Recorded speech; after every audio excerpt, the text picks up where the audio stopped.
Hello, everybody out there. This is Robert Price coming to you here on Thursday. We'll give folks a few minutes just to see the live is happening, and then um, they will hop in accordingly, and we will get ourselves moving in the right direction. So, if you're out there, welcome, welcome, welcome.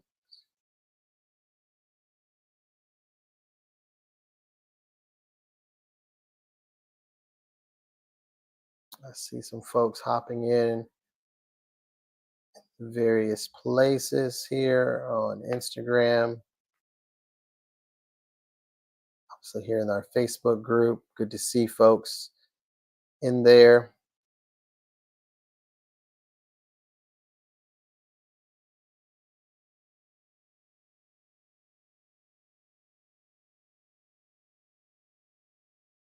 Also, so we're gonna get ready to start tonight, and just for those of you who are new to this, if you have questions and you're on the inside of the Facebook group, please just type them in there in the comment section, and then I will get to those questions as we go live, and I will see them, and I will respond.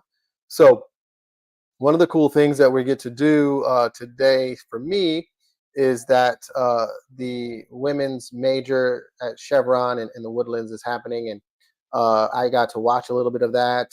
And for those of you who were tracking last week here, I actually did my live from that golf course, and I really was just it was just exciting to really see that course, and just being there and being inside those ropes and walking and seeing how these young ladies will be able to play this course this week. And so I was just excited to process through that, and see that. So hopefully um, you are out there and watching that and enjoying that, because it's a really amazing thing. So let us begin. Okay. In the post that I talked about for today, we were really going to be chatting a little bit about turning some potential into reality, and how do we go about doing that? What does that look like? And why that's so important. And so, one of the cool things is this. I think learning specifically with our junior golfers, if you're a parent out there listening, and how do you get your kid to go from what you see as the potential that they have, and then meeting the reality of what that looks like. Um, and so hopefully what we can do with that is start to, I call it, break it down and understand how do we start seeing this the way that they should be seeing it. And so one of the cool things that I have been able to work through even this week with many of my clients around this goal setting, and looking at our rounds and paying attention to this process that they have, is getting them to truly understand, like, well, what is it? And you've heard me talk about this, but you hear it all the time, is like, what is it that I have control over? And if we start to see what we have control over, then what we know is that we have some levels of control, and we have some levels of influence. And so if we start to break this down a little bit more, is this. And so I always share with people right away whenever I'm working with them, even on this, is that the things that you think get to drive how you feel and what you do. And because the things that you think drive what you feel and what you do, that you do have a level of control over those things that you're thinking. And because you have a level of control over the things that you're thinking, we now know that we have to spend energy and effort on the controllables, on the things that we have control, the things we have influence over. And so I think when I talk about this potential to reality, what I really start to have people truly understand is, well, what actually is the realities? The realities oftentimes are, I call them facts. These are the things that are important to us. These are the things that we actually can lay out and see. And so, what that looks like, and when I'm working with clients, really is around statistics often. not necessarily just feel or like it feels this way or it feels that way. I'm really trying to get some facts out there and some real understanding of what this is or what it feels like or looks like. And so, as a parent, if you're listening, you really want to be able to get your junior golfer to be able to really write down, come up with, have a discussion about the things that are actually true, the facts about their game, the facts about where they are, where they stand. So that becomes a really cool starting point, is to really start learning about, well, what are the things that are actually true? What are the facts that are at hand that we have? And so once we start to be able to dive into those facts, then things begin to actually shape into the potential of our athlete. And so I'll kind of give a couple of examples, not just golf specific, but really in a lot of sports that we work with. So right now, the NFL draft is getting ready to happen. It's coming up, and so I get an opportunity to work with a lot of guys that are trying to go to the next level. And so we talk about this very, very specific thing. The reality of it is that only but a very small percentage of collegiate athletes will go on and play at the next level. That's the reality. Those are the facts. We're able to break those facts down, and then we start looking at, well, where do you rank in according to the people that are already there, right? What does that look like? What is that reality? And then now that you know that, then it's an easier way for you to compare where I am right now, how it relates to where I want to get to. And now you really close the gap between this potential and this reality. So with our junior golfers, for an example, it might be around birdies per round or bogeys per round or whatever that case may look like. And I like to talk to my golfers around, when you're looking at your scorecard, how many strokes did you have, right? Actually, how many swings of the golf club did you actually have in that particular round? Maybe it was 40, 40 swings of a club, but you had 33 putts. So that would be a 73. Interesting. And how many pars did you have in relation to the field? And really to start to get folks to understand, like, oh my goodness, there is some real data out there for us that we can use to help leverage what our potential actually is, bring it closer to our reality. And now we actually know what we need to work on, areas we need to improve, areas that we're really good at. How do we play to those strengths? So now it becomes fun is what I call it. So now you actually know how to get the potential that you're seeing into some reality that actually exists because you have some facts.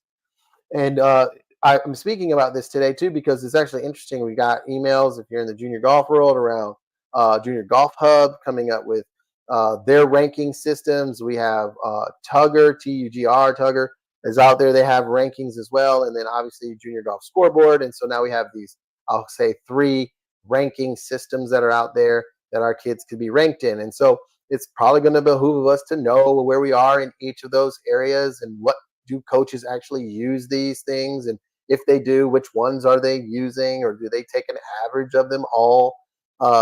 Because you need to know what the facts are with regards to how they're recruiting and where they're going and how they're getting there. And so this is part of the process, right? This is how we get our mind moving in the direction that our mind needs to go. And so the wonderful thing of this is to know, like, I have an opportunity as the junior golfer to perform at X level.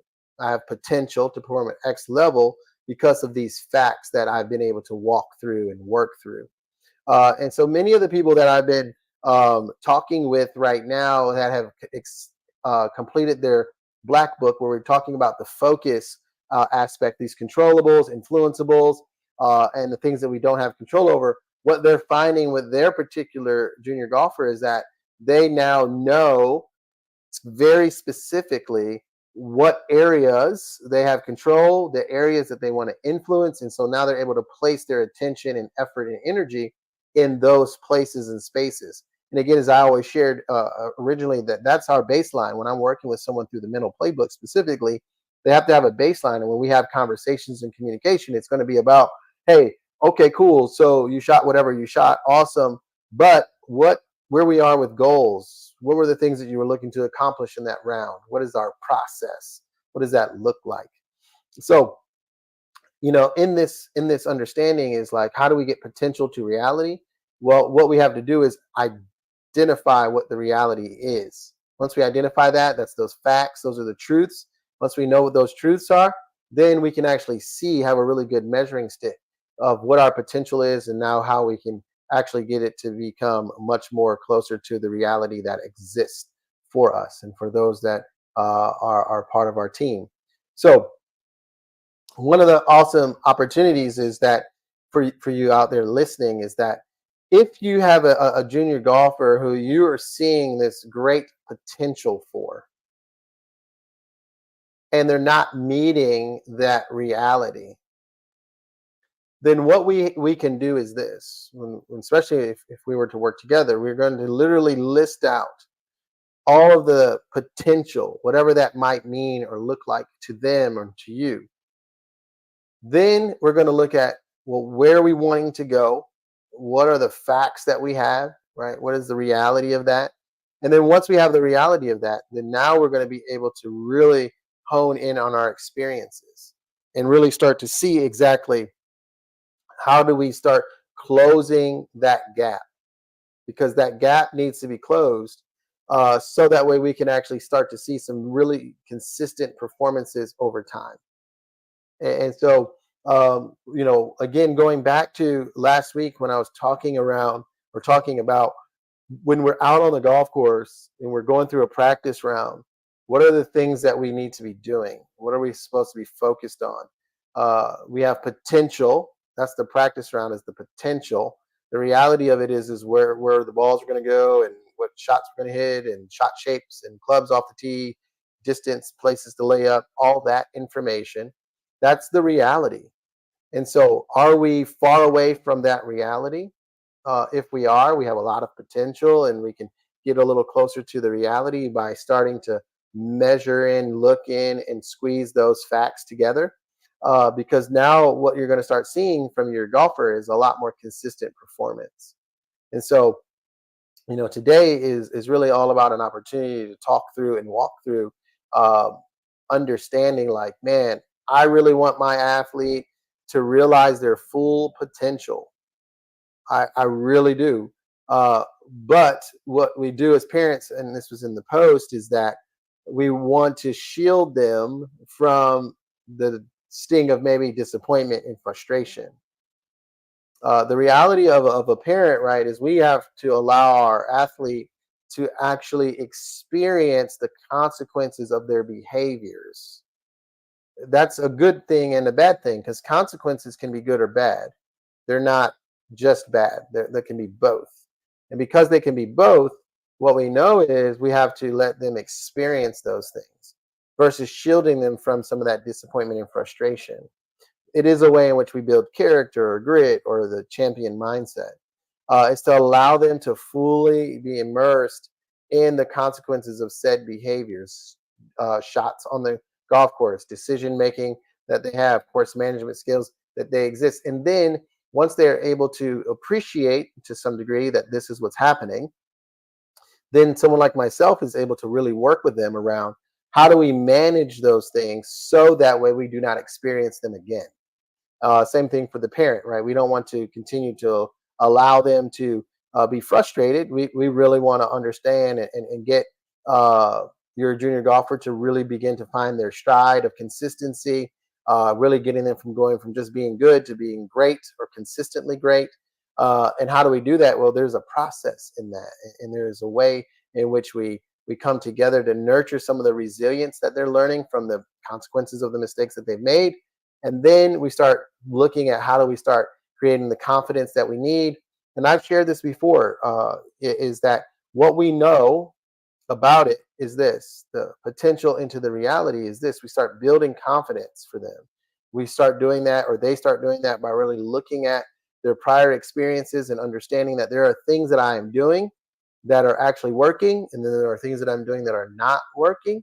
But to be able to list those down, both of those are facts, and that's going to those realities are going to help get us closer to the potential that we're seeing from our junior golfer.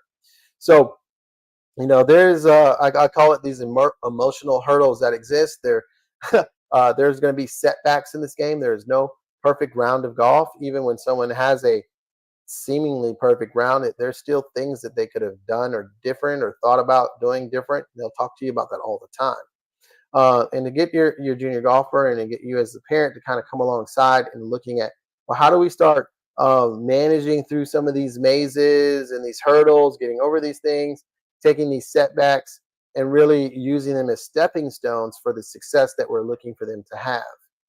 And that is how we start to bridge the potential that we see with the reality or the success that is right on the precipice for your junior golfer.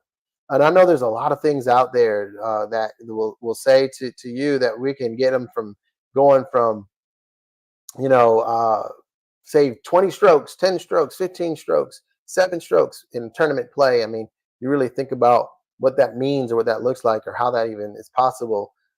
Is it's usually like a half a stroke at a time in tournament golf specifically. How do we eliminate one bogey that we were making, or one decision that we're leading to a bogey? How do we eliminate those things? And that's truly, we start stacking those things up upon one another, and then we start to actually see those scores in tournament golf going down and a lot lower. So at the end of the day, what we're learning and what we're working on and understanding is how do we get our junior golfer to a position and to a place where we know what their potential is, but we also know what the reality of it is, because now we start to create the facts of the matter, the things that uh, are true, and then we work through that truth, so that way that we're not thinking, or I would say giving our golfer a false sense of hope about the future that lies out for them or exists for them. And so, in this same process, what I love, speaking even with a new person today around what is their junior golfer's desire, and they want to go and play college golf. Awesome. But what does that mean, right? And so now you're starting to take the potential, like, do they have the potential to play college golf? Well, what is that? And we now know what that is. And so then we started looking at different levels of college golf, right? We started looking at, what does it look like to be playing at an NAIA school, a D3, D2, D1? What does it look like to be at a mid-major or top 50 or a top 125 program? So now we start looking at those things, and now we know what those realities are. And then we look at where we currently are right now. What is our potential? And we start to see, is this meshing, matching? Is there some kind of a miss? Whatever that looks like. So if there's a big miss, then the athlete is going to be frustrated, and they're not going to be happy about anything that they're doing.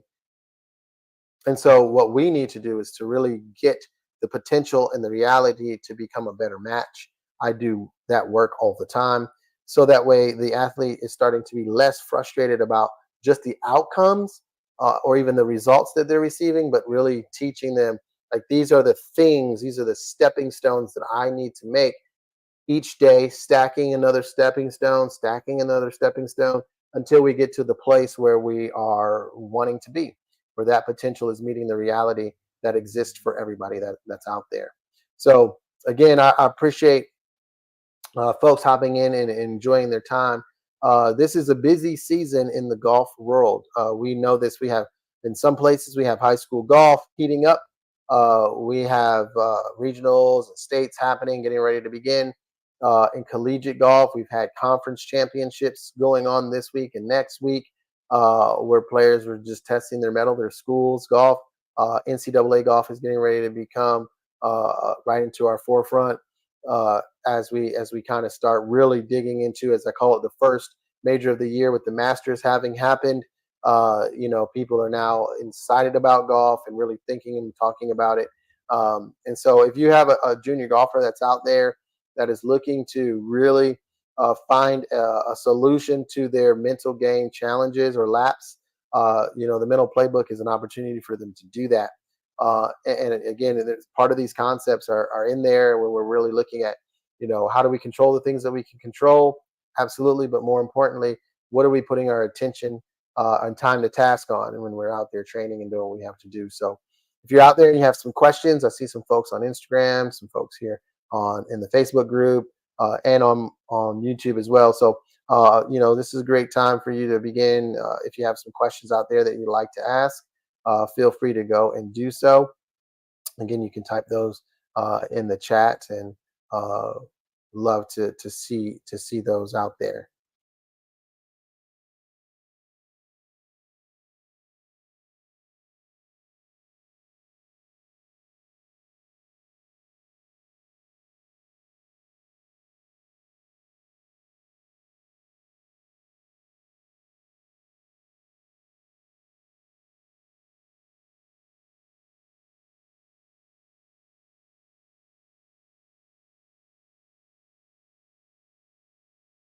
All right.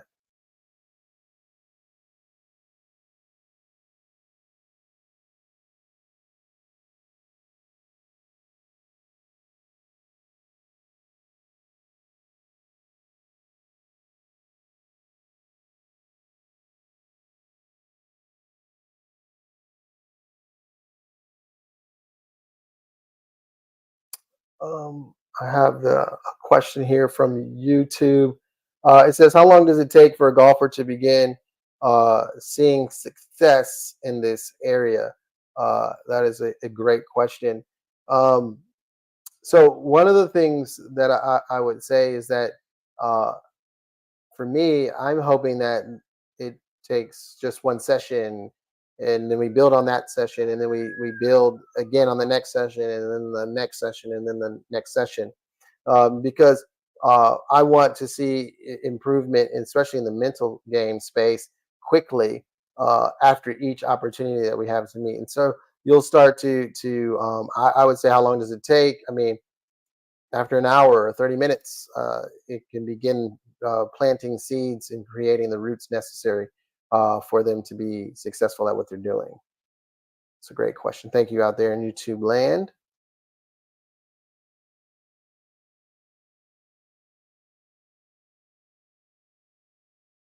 Awesome. All right. Well, with that, if as I've mentioned, even on the for my folks in Instagram, you can see the Facebook group. Hop in that group. I'm excited about that group right now. We have a little over 370 members in there, and so I'm looking forward to just continuing to meet their need about providing things that will help them be good parents to their junior golfers, and then giving them some of the mental skill techniques and strategies that I offer through the mental playbook that they'll be able to access and be able to implement for their junior golfer. As I've shared before in the past, I really want to the clients that I'm working with to find ultimate success with what it is that they're doing. I'm invested in that success, and I really love winners, and so I really want to continue to work with junior golfers, specifically around unlocking this mindset and really allowing them to reach their potential and getting that much closer to the reality of where they are. And so I am excited about being able to do so. Thank you guys for spending a little bit of your Thursday with me. Again, for those who are on Facebook, this recording hops in there. You can watch this at any time, play it back, and then you can still ask questions on the video that I will grab, and I will make sure that I answer those for you. So enjoy your golfing weekend, and looking forward to great things from those clients that I have out there doing AJGA events out there, getting ready for state championships. We have our RSM right. RBC Classic is Heritage is happening right here locally for me, and a lot of great golfing opportunities that exist out there. So without further ado, man, this is Robert Price, owner of Elite Minds LLC. And I'm excited about giving you guys an opportunity to be able to turn your potential into reality, making sure that we get those facts out and then start really looking or comparing where we are right now to the facts that exist. And so, if we're able to start that process, that is going to be able to really make a huge dent in creating the mindset of a champion for your junior golfer. So, I look forward to working with you all in the future. And thanks so much for tuning in. Take care and have a great night.